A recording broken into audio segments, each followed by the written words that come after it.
In today's video, I'm going to teach you how to create a cinematic lens blur transition with keyframes. By the end, you'll know how to go from a crisp image into a smooth professional blur and back to sharp again, all inside your video editor. Start by adding your clip to the timeline. This is your working area where you can see your footage laid out from left to right in time. Make sure the clip you want to affect is on the primary video track and trimmed to the part of the scene you're editing. Scrub through and find the moment where you want the blur transition to begin and end so you have a clear target.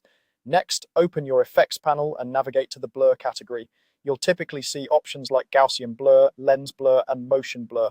Gaussian blur gives you a smooth, even softness that works well for most transitions. Lens blur simulates the look of a real camera's aperture and can appear more cinematic, especially with highlights. Motion blur emphasizes direction and speed, which is great if your subject is moving quickly.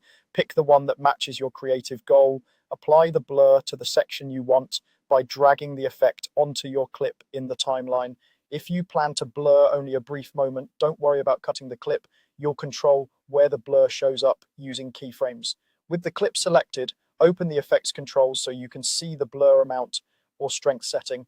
Now animate it. Position the playhead right before you want the blur to start. Set your first keyframe with the blur at 0 so the image is sharp. Move the playhead forward a few frames or seconds, depending on how dramatic you want the transition to feel, and increase the blur amount. This automatically creates a second keyframe and brings your footage into a soft cinematic haze. Then move forward again to the point where you want to be back in focus and set the blur amount back to 0 for a final keyframe. You've just created a smooth arc, sharp to blur and back to sharp. Play it back and adjust the timing by sliding the keyframes closer for a snappier effect or farther apart for a slower, dreamier look. Subtle values often feel more professional than extreme ones.